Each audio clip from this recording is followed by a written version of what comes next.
今日は仕事が終わってから渋谷へ向かい少し気分を変えたくて ASOBIBAR 渋谷店に行ってみることにしましたが、居酒屋でもクラブでもない場所だと聞いていたので、どんな雰囲気なのかを想像しながら階段を上がる時間もちょっとした楽しみになっていました。店のドアを開けると、中は思っていたよりも明るく、音楽は流れているけれど会話の邪魔になるほど大きくはなく、初めて来た人でもすぐに空気に入れそうな、程よく開かれた雰囲気が広がっていました。ASOBIBAR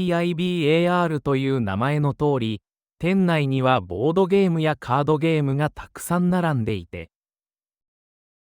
それらが特別に飾られているというより、自然に手に取られる場所に置かれているのが印象的でした。席についてドリンクを注文すると、スタッフの人が遊び方を簡単に説明してくれましたが、細かいルールを覚えなくても大丈夫ですよ、という言葉に少し肩の力が抜けました。ここでは上手に遊ぶことよりも、一緒に遊ぶことの方が大切にされているようで、その考え方が、この場所全体の空気を作っているように感じます。周りを見渡すと、友達同士で来ている人もいれば、初めて会った人同士で同じゲームをしているグループもあり、誰かが無理に話しかけているわけでもないのに、自然と会話が生まれているのが不思議でした。日本では、初対面の人と話すのは少しハードルが高いと感じることもありますが、ASOBIBAR ではゲームという共通の目的があるおかげで、自己紹介より先に笑いが生まれる場面が多いように思います。実際にゲームを始めてみると、勝ち負けよりも相手の反応や小さなミスに笑ったり、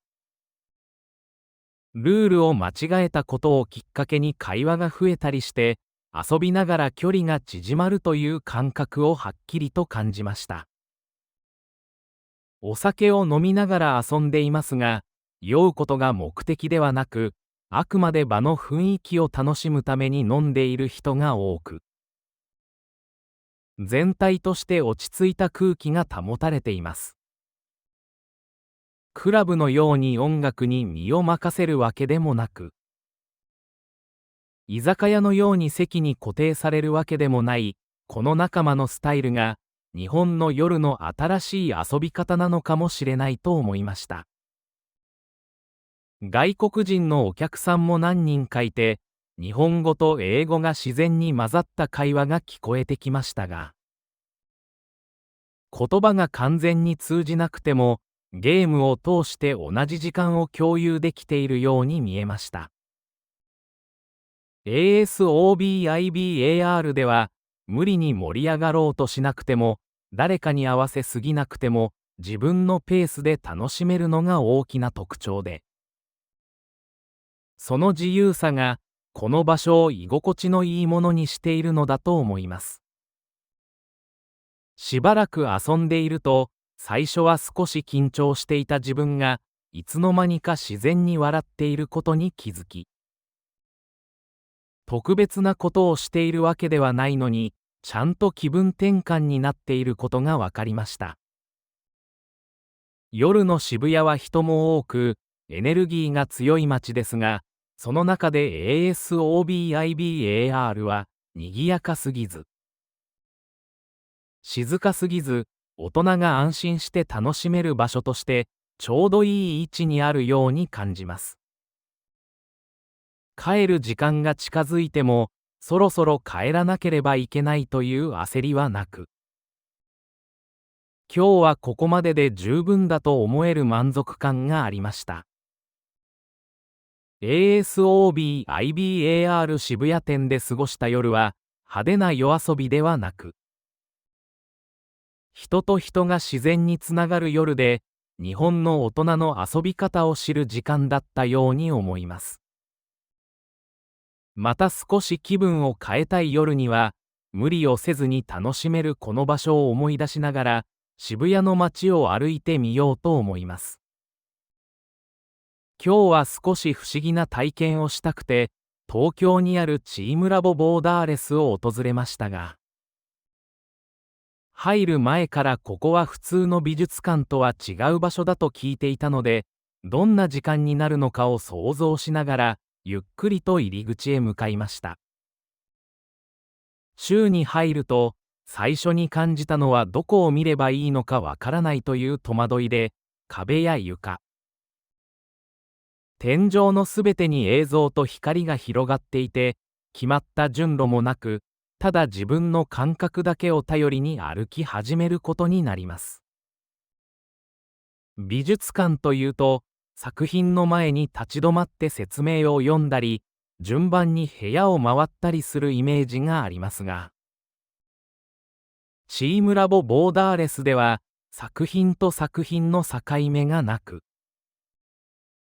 どこからが始まりでどこが終わりなのかもわからないまま、空間そのものの中を歩いている感覚になります。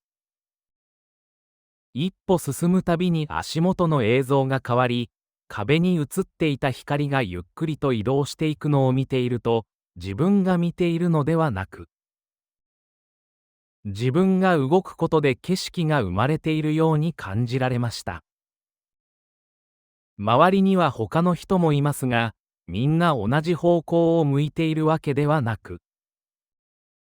それぞれが違う場所を見て、違うタイミングで立ち止まっているため、不思議と人の存在が気になりません。音もとても静かで、強い音楽が流れているわけではないのに、空間全体が生きているような音に包まれていて、その中にいると、時間の感覚が少しずつ薄れていきました。部屋を移動していくと、さっきまで見ていた映像が別の場所に流れ込んできて、同じ作品をもう一度見ているはずなのに、全く違う表情を見せてくれることに驚かされます。チームラボボーダーレスでは、これが一番の見どころですと言われる場所がなく、どこにいても体験が続いているため、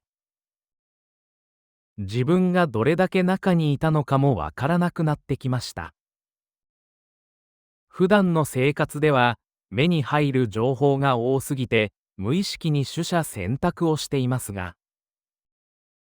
この空間では、その選択をする必要がなく、ただ目の前に現れるものをそのまま受け取るだけでいいように感じます。外国人の来場者も多く、言葉の違いはあっても、同じ光を見て、同じ空間を歩いているという共通体験があり、説明がなくても伝わるものがあるのだと実感しました。しばらく歩いていると、自分がどこにいるのかわからなくなり、出口を探そうという気持ちも薄れて、ただ次はどんな空間が現れるのだろうと自然に足が前に出ていました。チームラボボーダーレスの面白さは、写真や動画では伝えきれないところにあり、実際に中を歩いて自分の体で感じることで初めて理解できるものだと思いました。現実の街ではすべてに名前や役割がありますが、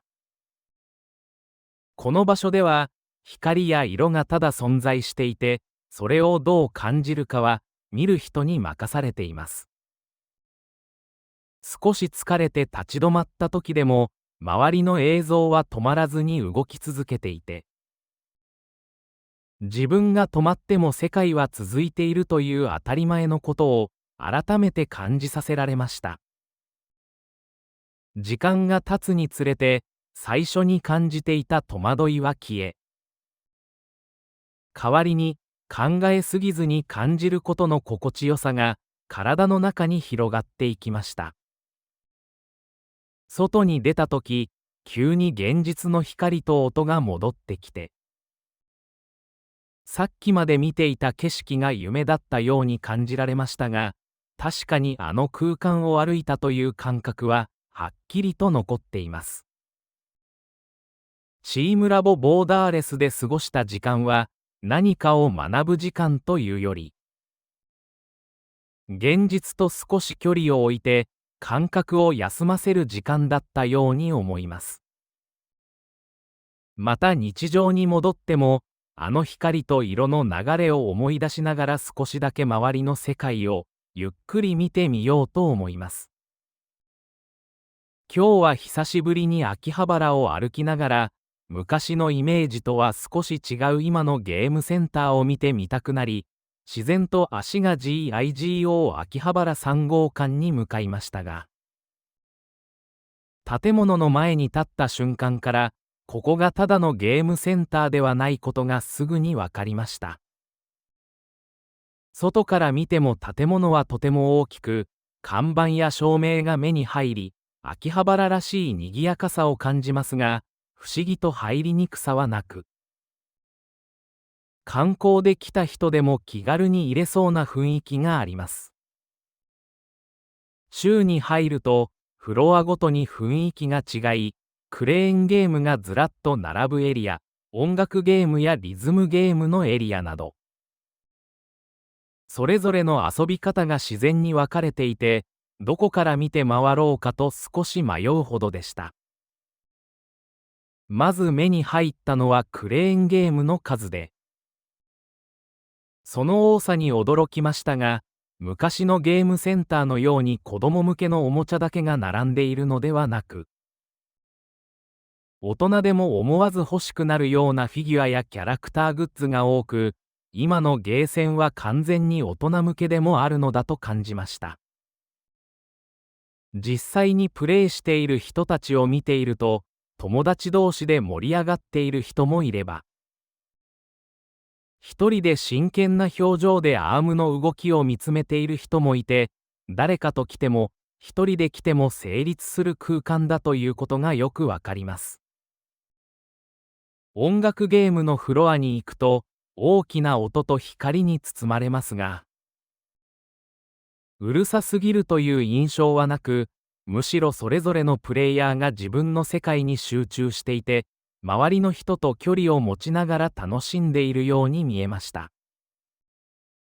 日本のゲームセンターの面白いところは、たくさん人がいるのに、誰も無理に話しかけてこないところで、同じ空間を共有しながらも、それぞれが自分の楽しみ方をしているという独特の静かな共存があるように思います。外国人の観光客らしい人たちも多く見かけましたが、言葉がわからなくても遊び方を見て真似をしたり、画面の動きに反応したりしていて、説明がなくても楽しめるという点がこの場所の強さなのだと感じました。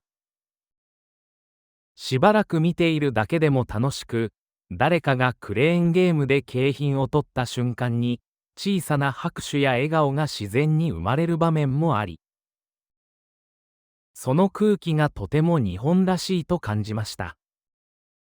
昔のゲームセンターは少し暗くて入りにくい印象がありましたが、GIGO 秋葉原3号館は明るく、清潔で、女性や初めて来る人でも安心して過ごせる空間になっているのが印象的でした。特に何かをプレイしなくても、フロアを歩いているだけで、今の日本のポップカルチャーや流行がわかるようで、ここは遊び場であると同時に、文化を感じる場所でもあるのだと思いました。一つ一つのゲームは短い時間で終わりますが、その短さがちょうどよく、長く滞在しても少しだけ立ち寄っても、それぞれの楽しみ方が許されています。気がつくと、思っていたよりも時間が経っていて、時計を見て初めて驚きましたが、それだけこの場所が、時間を忘れさせる力を持っているのだと思います。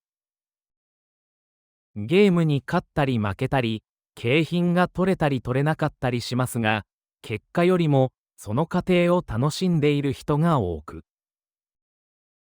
それがこの空間全体の雰囲気を優しいものにしているように感じました。秋葉原という街はエネルギーが強く、情報も多い場所ですが、その中で GIGO 秋葉原3号館は、誰でも自分のペースで楽しめる場所として、しっかり存在しているように思います。外に出ると、また街の音と光に包まれますが、建物の中で過ごした時間が、一つの小さな世界だったように感じられました。GIGO 秋葉原3号館で過ごした時間は、派手な体験というより、今の日本のゲーム文化を自然な形で体感する時間だったように思います。また秋葉原を訪れた時には、特別な予定がなくても、ふらっと立ち寄ってしまいそうな、そんな場所でした。今日は少し特別な夜を過ごしてみたくて、東京でも最大級と言われているズーク東京に行くことにしましたが、六本木の街を歩きながら向かうだけで、これから始まる夜の空気がいつもと違うことを自然と体が感じ取っているようでした。建物の前に着くと、外観からすでにスケールの大きさが伝わってきて、普通のバーやクラブとは明らかに違う雰囲気があり、少し緊張しながらも、その中に入ってみたいという気持ちが強くなりました。入り口を抜けて中に入ると、天井の高さと空間の広さにまず驚き、音楽と光が一気に体を包み込むような感覚があり、ここが東京のナイトクラブの最前線なのだと、言葉よりも先に体で理解しました。フロアにはすでに多くの人が集まっていて、日本人も外国人も自然に混ざり合い、それぞれが音楽に身を任せながら、この場所でしか味わえない時間を楽しんでいるように見えます。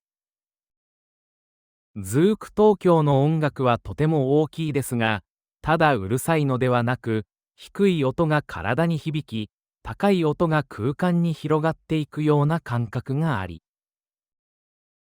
立っているだけでもリズムを感じてしまいます。照明もとても印象的で、色や動きが音楽と完全に合っていて、曲が変わるたびにフロア全体の表情が変わるのを見ていると、まるで大きなショーの中にいるような気分になります。普段の生活では、周りの目を気にしたり、静かに振る舞ったりすることが多いですが、この空間ではそうした意識が少しずつ薄れていき、自分の体の動きや音楽への反応をそのまま外に出してもいいのだと思えるようになりました。クラブというと、知らない人同士が近い距離にいることに不安を感じる人もいるかもしれませんが、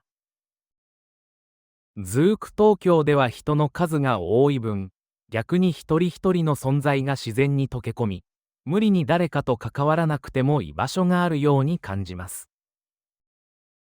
ドリンクを手にしてフロアの端に立っているだけでも、周りのエネルギーが伝わってきて、踊らなくても、この空間にいること自体が一つの体験になっていました。外国から来た人たちが楽しそうにしている姿を見ていると、日本の夜の文化がこうして世界と自然につながっているのだと感じられ、東京という街の多様さを改めて実感します。ズーク東京はただ音楽を聴いて踊る場所ではなく、光や音、人の動きが一体になった大きな空間そのもので、その中に身を置くことで、日常とは全く違う感覚を味わうことができます。時間が経つにつれて、最初に感じていた緊張は消え、音楽に合わせて体を動かすことが自然になり、周りの人たちの存在も気にならなくなっていきました。ここでは誰かと話さなくても同じ音楽を共有しているというだけで同じ時間を生きている感覚があり、その不思議な一体感がナイトクラブという場所の魅力なのだと思います。東京には多くのクラブがありますが、ズーク東京のように規模と完成度の両方を感じられる場所は少なく、初めての人でも東京のクラブを体験したと言える場所だと感じました。夜が深くなるにつれて、音楽もフロアの空気も少しずつ変わっていき、その変化を体で感じながら過ごす時間は、とても贅沢なものに思えます。外に出たとき、急に静かな空気に包まれ、さっきまでの音と光が嘘のように感じられましたが、体の中にはまだリズムが残っていて、その余韻がこの夜の記憶をはっきりと残してくれました。ズーク東京で過ごした夜は、派手なだけの夜遊びではなく、東京という街のエネルギーを全身で感じる時間だったように思います。また日常に戻っても、あの音と光に包まれた感覚を思い出しながら、時々自分を解放する夜も大切にしていきたいと思いました。今日は少し未来っぽい遊び方を体験してみたくて、東京タワーの中にある REDTOKYOTOWER を訪れましたが、観光地としてよく知っている場所の中にこんな新しい空間があるということ自体がすでに今の東京らしいと感じました。東京タワーに入ると、外から見た時のイメージとは違い、エンタメ施設へ向かう人たちの流れがあり、その流れに乗って進んでいくと少しずつ日常から離れていくような感覚になります。REDTOKYOTOWER のエリアに入った瞬間、照明や音の雰囲気が一気に変わり、ここは観光の途中で立ち寄る場所というより、目的を持ってくる遊び場なのだとすぐに分かりました。中には VR 体験やデジタルアトラクション、体を動かして遊ぶゲームなどがあり、ただ画面を見るだけではなく、自分の体を使って参加することが前提になっているのが印象的でした。実際に VR の体験をしてみると、ゴーグルをつけた瞬間に目の前の景色が一気に変わり、さっきまで東京タワーの中にいたことをほんの数秒で忘れてしまうほどの没入感がありました。動きに合わせて映像が反応するため、頭で考えるよりも先に体が動き、ゲームというより新しい空間に入ったような感覚が強く残ります。周りを見ると、友達同士で来ている人もいれば、一人で集中して体験している人もいて、それぞれが自分のペースで楽しんでいる様子がとても現代的だと感じました。REDTOKYOTOWER の面白さは、最新の技術を使っていながら操作がとてもシンプルで、初めての人でもすぐに参加できるところにあると思います。言葉で説明しなくても見ればわかる、やってみればわかるという作りになっているので、日本語が得意でない人でも同じように楽しめる空間になっていました。体を動かすアトラクションを体験していると自然と笑いが出たり、思わず声が出てしまったりして、普段は抑えている反応がそのまま外に出てくるのが新鮮でした。屋内にある施設ですが、時間を忘れるほど集中して遊んでいると、外の天気や時間帯のことを気にする必要がなく、その点でも今の都会的な遊び方だと感じます。東京には多くのエンタメ施設がありますが、REDTOKYOTOWER は見る場所ではなく参加する場所であり、その違いが体験の印象を大きく変えているように思いました。特に印象に残ったのは、遊び終わった後に体が少し疲れていることに気づいた瞬間で、画面の中の世界を体験していただけなのに、しっかりと動いた時間だったのだと実感しました。こうした体験は、自宅でゲームをするのとは全く違い、場所に行き、人と同じ空間を共有しながら遊ぶことの価値を改めて感じさせてくれます。東京タワーという昔からあるシンボルの中で、こうした最新の遊び方が生まれていることは、日本のエンタメ文化が過去と未来を同時に持っている証拠のようにも思えました。外に出て、改めて東京タワーを見上げると、さっきまで体験していたデジタルな世界と、目の前にある現実の景色が重なり合い、その対比がとても印象的でした。REDTOKYOTOWER で過ごした時間は、ただ楽しかっただけではなく、今の日本がどんな方向へ進んでいるのかを体で感じる時間だったように思います。また新しい遊び方を体験したくなった時には、この場所を思い出しながら、東京の中にある未来をもう一度探しに来たいと思いました。今日は特に大きな予定があったわけではありませんが、池袋を歩いているうちに少し面白そうな場所に立ち寄ってみたくなり、気がつくと、ガシャポンのデパート池袋総本店の入り口の前に立っていましたが、その時点ですでに普通の店とは違う空気を感じていました。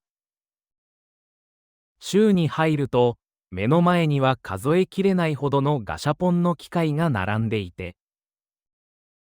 その量だけで少し笑ってしまうほどでしたが、同時にこれはちょっと見てみたいなという気持ちが自然と湧いてきました。ガシャポンというと、子供の頃にお小遣いを握りしめて回していた記憶が浮かびますが、ここに並んでいるものは、そのイメージとは全く違い、大人向けのデザインや細かい作りのものが多く、完全にターゲットが変わっていることがすぐにわかります。通路を歩きながら一つ一つの機械を見ていくと、食べ物を小さく再現したものや、日用品をそのまま小さくしたもの、少し笑ってしまうようなアイデア商品まであり、こんなものまでガシャポンになるのかと驚かされます。周りを見渡すと、子供よりも大人の方が多く、しかも一人で真剣な表情で選んでいる人が多いのが印象的で、この場所では大人が本気でガシャポンを選ぶという光景が全く不自然ではありませんでした。外国人観光客らしい人たちも多く、説明を読んだり、実物の見本をじっと見つめたりしながら、どれを回すかを真剣に考えていて、言葉がなくても楽しさが伝わる空間になっていると感じました。ガシャポンを回す前の時間は結果がわからないからこそ、楽しくどれが出ても仕方ないと思いながらも、心の中ではこれが出たらいいなと期待している自分に気づきます。実際にコインを入れてレバーを回すと、ガシャポン特有の音がしてカプセルが落ちてくるその一瞬に、年齢とは関係なく、少しだけ緊張するのが面白いところです。カプセルを開けた時に思っていたものが出ても、違うものが出ても、その結果を含めて楽しめるのが、この場所の魅力なのだと思います。ここでは、ガシャポンを回すという行為自体が目的になっていて、手に入れたものの価値よりも、その体験の方が大きく感じられました。何度か回しているうちに、最初は見るだけのつもりだったのに、気がつくともう一回だけ、もう一回だけと考えている自分がいて、その気持ちを止める理由が見つからなくなっていました。ガシャポンのデパートという名前の通り、この場所は買い物というより、体験を集める場所で、回した数だけ小さな思い出が増えていくように感じます。全部を集めなくてもいいし、欲しいものが必ず手に入らなくてもいいという。少し無駄で、でも楽しい時間が、今の忙しい生活の中ではとても貴重に思えました。日本では、こうした小さくて意味のないように見える遊びが、大人にも受け入れられていて、その余白を楽しむ文化があるのだと、改めて感じました。店の中をもう一度ゆっくり歩きながら、さっき回したガシャポンを手に持っていると、それだけで今日この場所に来た理由が、なんとなく説明できるような気がします。外に出ると、また池袋の賑やかな街が広がっていますが、ポケットの中に入った小さなカプセルが、さっきまでの時間を静かに思い出させてくれました。ガシャポンのデパート池袋総本店で過ごした時間は、必要なものを手に入れる時間ではなく、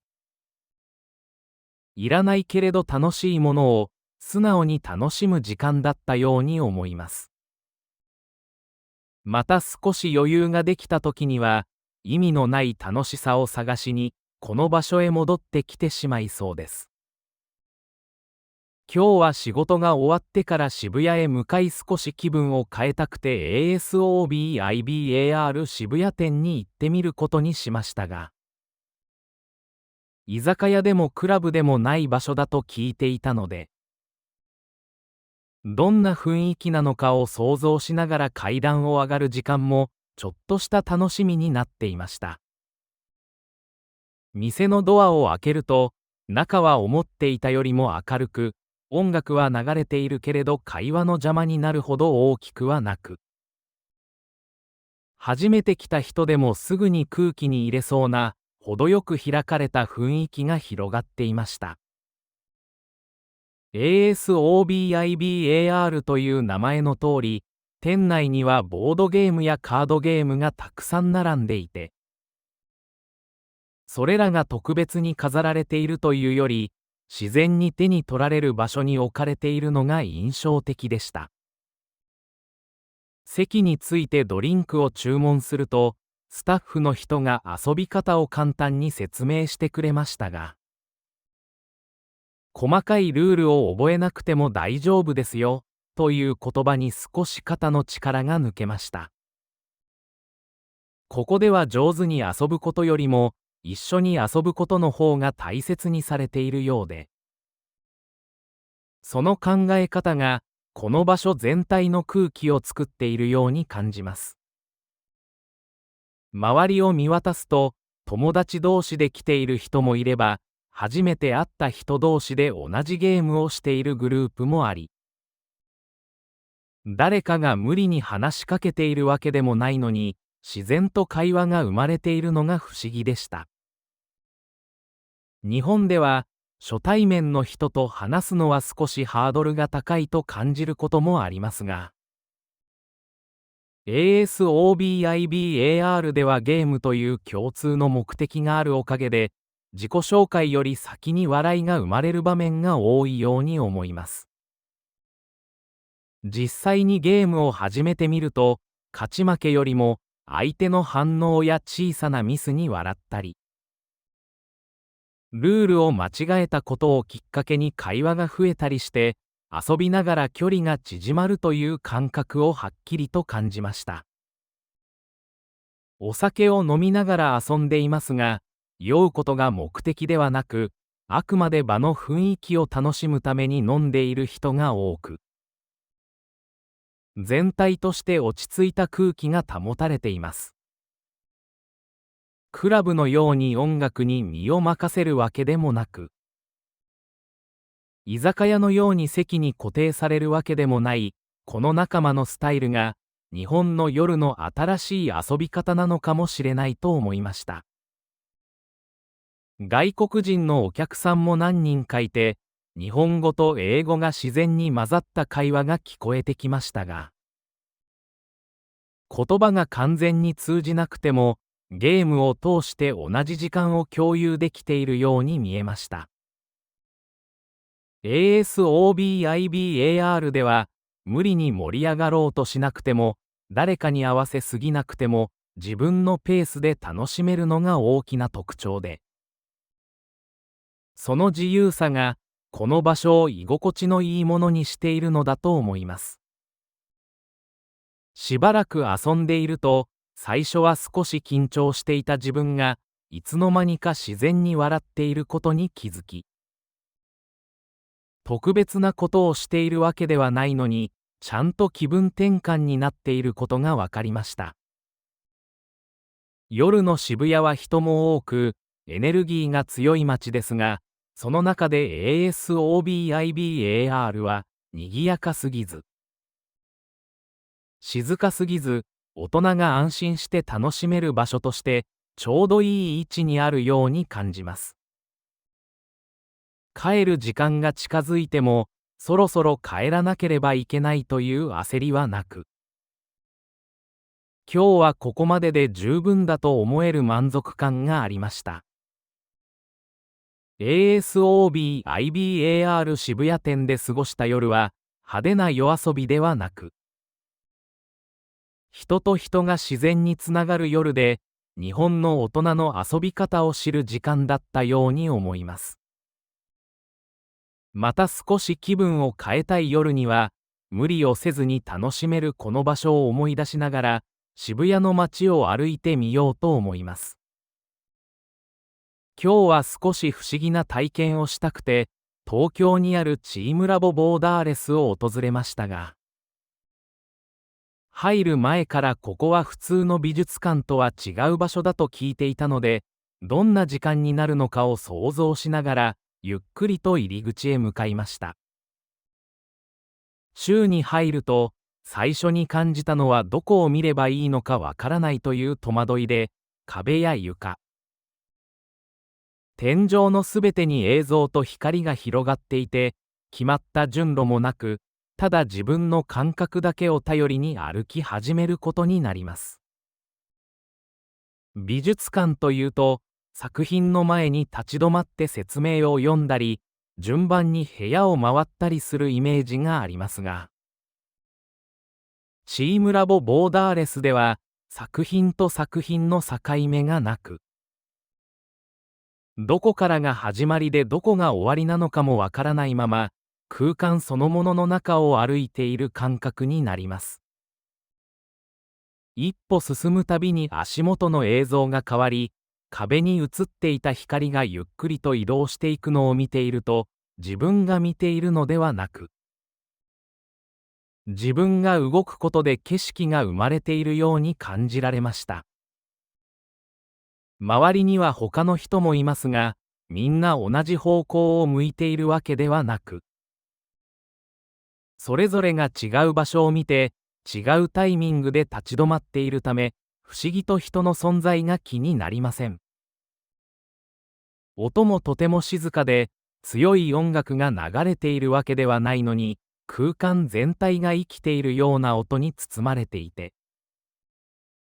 その中にいると、時間の感覚が少しずつ薄れていきました。部屋を移動していくと、さっきまで見ていた映像が別の場所に流れ込んできて、同じ作品をもう一度見ているはずなのに、全く違う表情を見せてくれることに驚かされます。チームラボボーダーレスでは、これが一番の見どころですと言われる場所がなく、どこにいても体験が続いているため、自分がどれだけ中にいたのかもわからなくなってきました。普段の生活では、目に入る情報が多すぎて、無意識に取捨選択をしていますが、この空間では、その選択をする必要がなく、ただ目の前に現れるものをそのまま受け取るだけでいいように感じます。外国人の来場者も多く、言葉の違いはあっても、同じ光を見て、同じ空間を歩いているという共通体験があり、説明がなくても伝わるものがあるのだと実感しました。しばらく歩いていると、自分がどこにいるのかわからなくなり、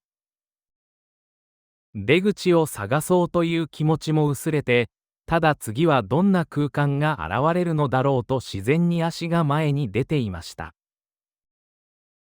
チームラボボーダーレスの面白さは、写真や動画では伝えきれないところにあり、実際に中を歩いて自分の体で感じることで初めて理解できるものだと思いました。現実の街ではすべてに名前や役割がありますが、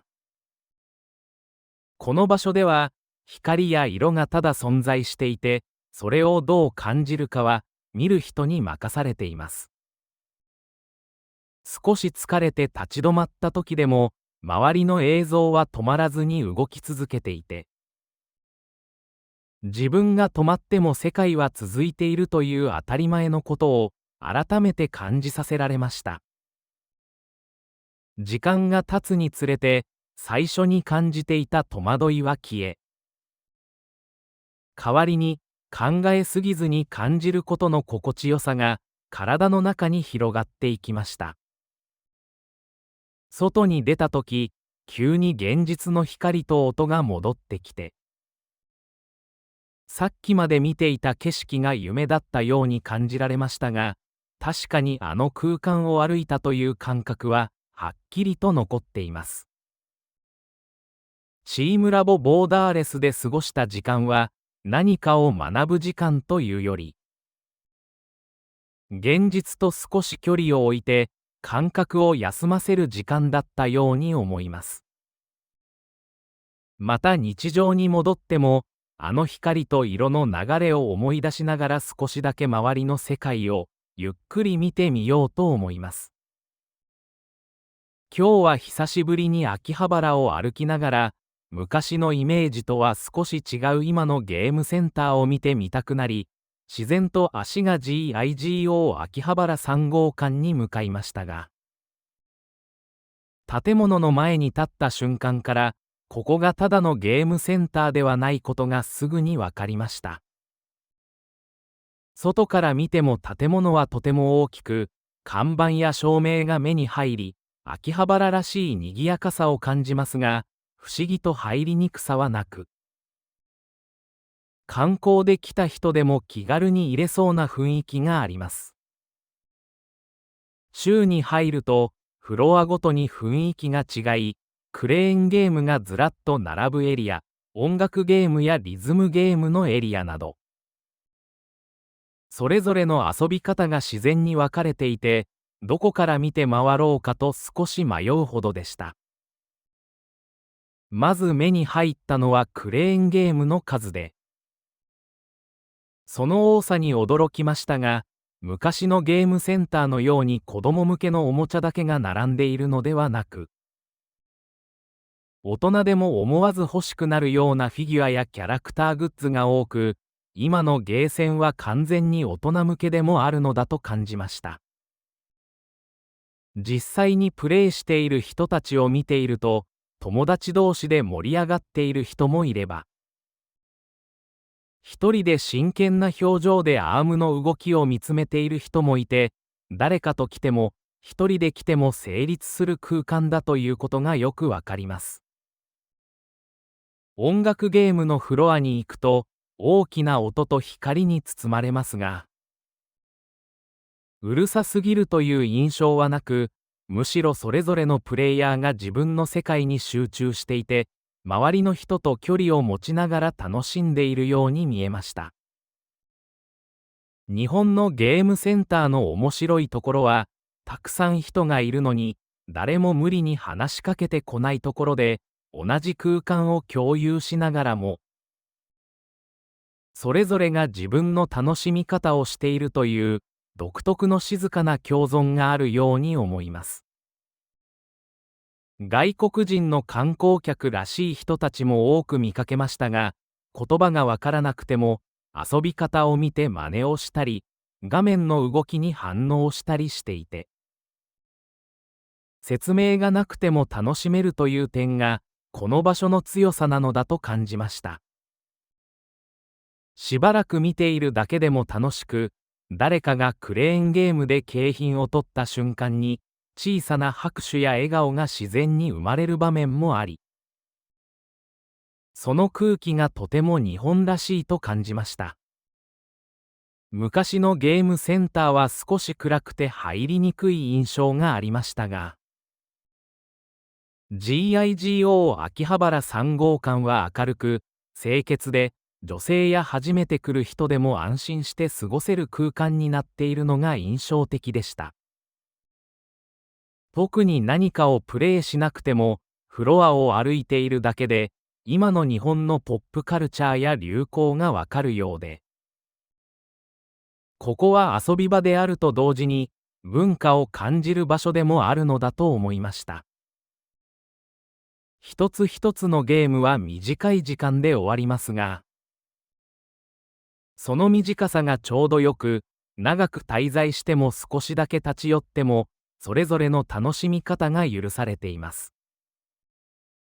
気がつくと、思っていたよりも時間が経っていて、時計を見て初めて驚きましたが、それだけこの場所が、時間を忘れさせる力を持っているのだと思います。ゲームに勝ったり負けたり、景品が取れたり取れなかったりしますが、結果よりも、その過程を楽しんでいる人が多く、それがこの空間全体の雰囲気を優しいものにしているように感じました。秋葉原という街はエネルギーが強く、情報も多い場所ですが、その中で GIGO 秋葉原3号館は、誰でも自分のペースで楽しめる場所として、しっかり存在しているように思います。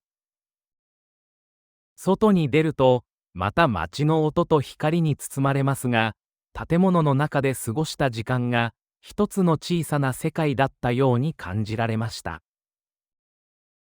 GIGO 秋葉原3号館で過ごした時間は、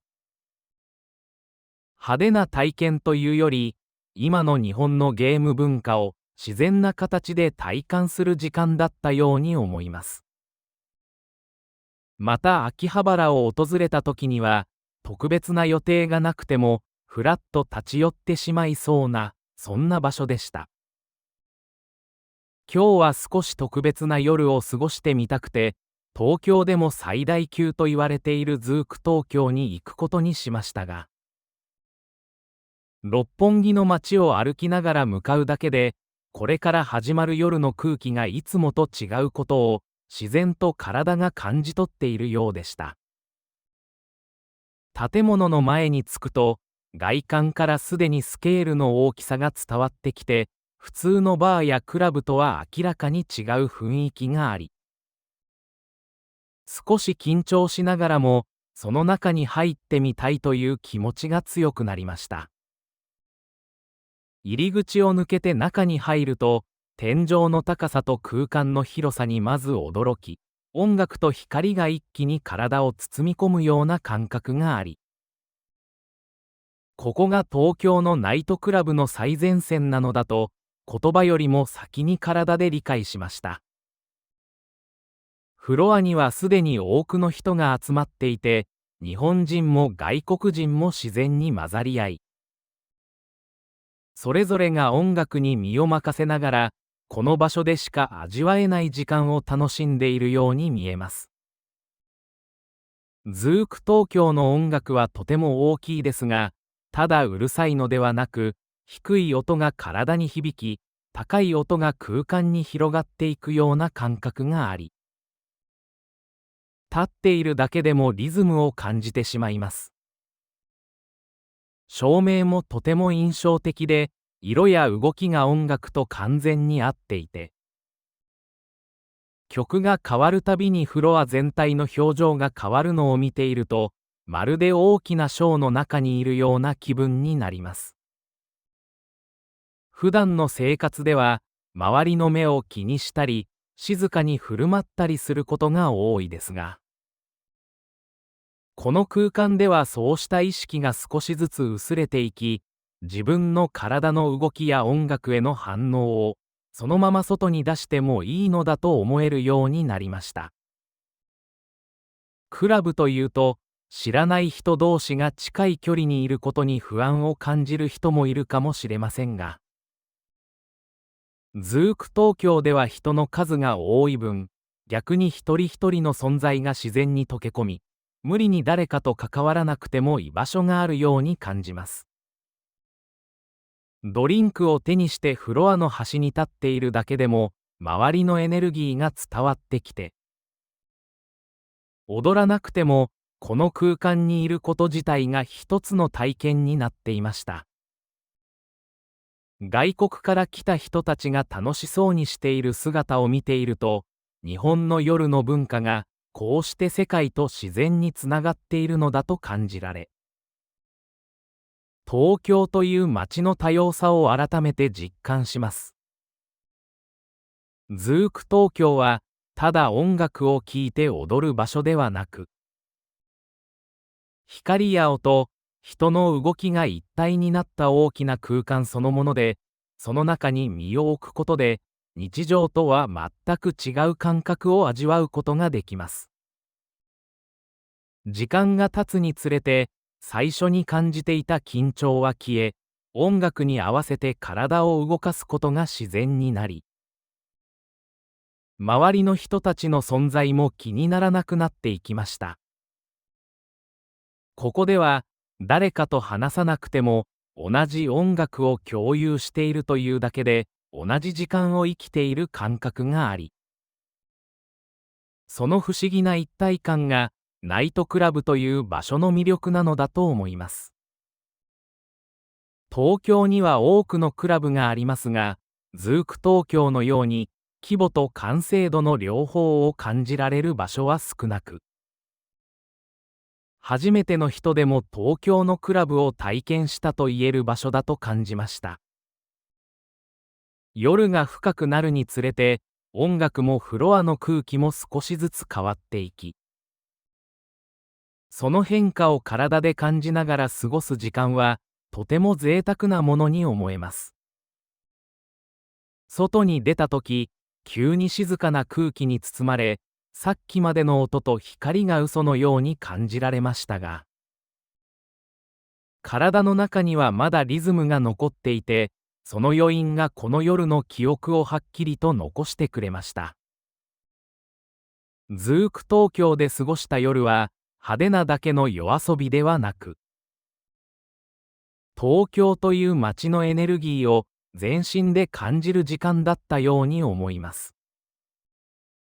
また日常に戻っても、あの音と光に包まれた感覚を思い出しながら、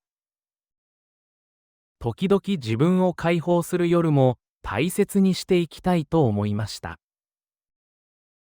今日は少し未来っぽい遊び方を体験してみたくて、東京タワーの中にある REDTOKYOTOWER を訪れましたが、観光地としてよく知っている場所の中に、こんな新しい空間があるということ自体が、すでに今の東京らしいと感じました。東京タワーに入ると、外から見た時のイメージとは違い、エンタメ施設へ向かう人たちの流れがあり、その流れに乗って進んでいくと少しずつ日常から離れていくような感覚になります。REDTOKYOTOWER のエリアに入った瞬間、照明や音の雰囲気が一気に変わり、ここは観光の途中で立ち寄る場所というより、目的を持ってくる遊び場なのだとすぐに分かりました。中には VR 体験やデジタルアトラクション、体を動かして遊ぶゲームなどがあり、ただ画面を見るだけではなく、自分の体を使って参加することが前提になっているのが印象的でした。実際に VR の体験をしてみると、ゴーグルをつけた瞬間に目の前の景色が一気に変わり、さっきまで東京タワーの中にいたことをほんの数秒で忘れてしまうほどの没入感がありました。動きに合わせて映像が反応するため、頭で考えるよりも先に体が動き、ゲームというより新しい空間に入ったような感覚が強く残ります。周りを見ると、友達同士で来ている人もいれば、一人で集中して体験している人もいて、それぞれが自分のペースで楽しんでいる様子がとても現代的だと感じました。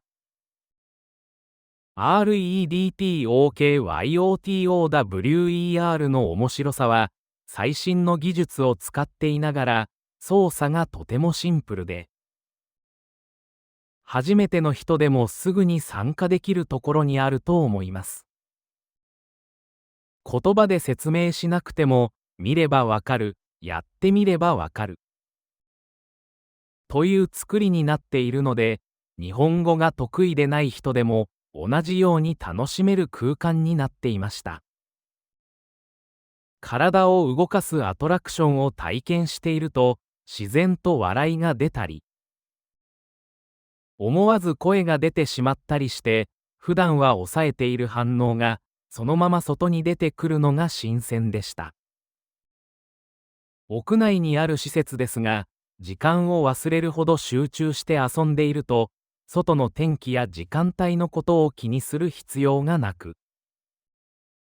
その点でも今の都会的な遊び方だと感じます。東京には多くのエンタメ施設がありますが、REDTOKYOTOWER は見る場所ではなく参加する場所であり、その違いが体験の印象を大きく変えているように思いました。特に印象に残ったのは、遊び終わった後に体が少し疲れていることに気づいた瞬間で、画面の中の世界を体験していただけなのに、しっかりと動いた時間だったのだと実感しました。こうした体験は、自宅でゲームをするのとは全く違い、場所に行き、人と同じ空間を共有しながら遊ぶことの価値を改めて感じさせてくれます。東京タワーという昔からあるシンボルの中で、こうした最新の遊び方が生まれていることは、日本のエンタメ文化が過去と未来を同時に持っている証拠のようにも思えました。外に出て、改めて東京タワーを見上げると、さっきまで体験していたデジタルな世界と、目の前にある現実の景色が重なり合い、その対比がとても印象的でした。REDTOKYOTOWER で過ごした時間は、ただ楽しかっただけではなく、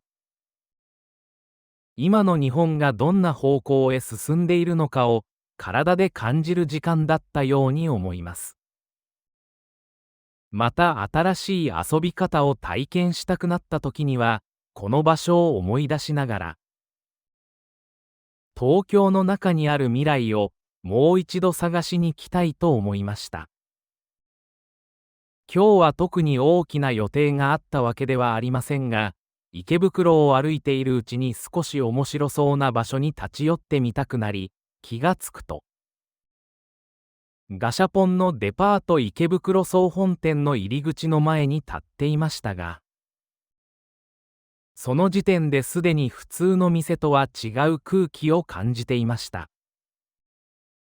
週に入ると、目の前には数えきれないほどのガシャポンの機械が並んでいて、その量だけで少し笑ってしまうほどでしたが、同時にこれはちょっと見てみたいなという気持ちが自然と湧いてきました。ガシャポンというと、子供の頃にお小遣いを握りしめて回していた記憶が浮かびますが、ここに並んでいるものは、そのイメージとは全く違い、